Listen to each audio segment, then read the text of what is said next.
অনেক কমিটির বক্তা সময় মতো না গেলে কমিটিরও পিটানি দেয়, বক্তা আরো মুসিবত পালায়। গাড়ি মানুষ আমরা গাড়ি ভাঙলে আমরাও পিঠা ভেঙে গেলাম। আমরা শুনে পরিমাণ বক্তা না, আমি লোক ফায়ার করে হইলো পিটাইতে গেলি, আমি অবশ্য তো সহজ লোক না। তো আমি চাইলে তোলে বান্ধা না। তো যাই হোক, আল্লাহ আমাদেরকে বুঝার তৌফিক দান করো। কারো জুড়ে বলে না আমিন।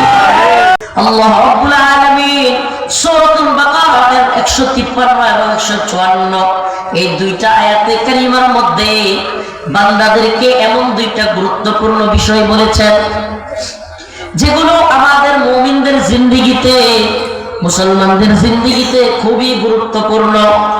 যার একটা হলো আল্লাহ পাক মুমিনদেরকে তার কাছে চাইতে বলেছেন। কার কাছে? একমাত্র আল্লাহর কাছে চাইতে বলেছেন। কোন মুসলমান সন্তান হয় না, চাইবে কার কাছে?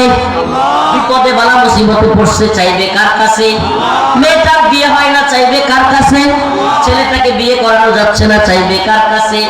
ছেলেটার চাকরি হচ্ছে না, বিয়ে করাইতে পারতেছে না, কার কাছে চাইতে হবে?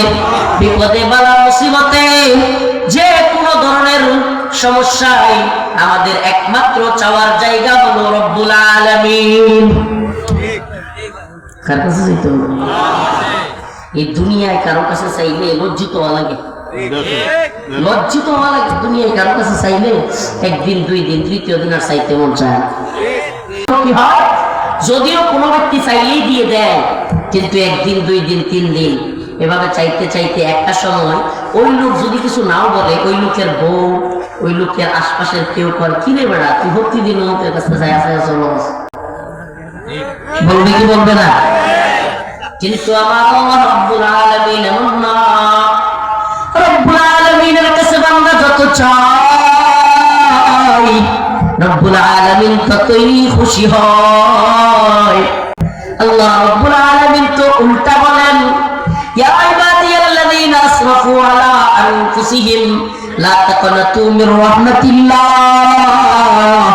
আল্লাহ তো আর বলেন, বান্দা আমার কাছ থেকে তুমি নৈরাশ হইও না, যত পারো আমার কাছে চাও। কবি তো বলছেন, जो ना मांगे उससे तू बेजार है। আল্লাহর কাছে না চাইলে আল্লাহ বরং বেজার হন।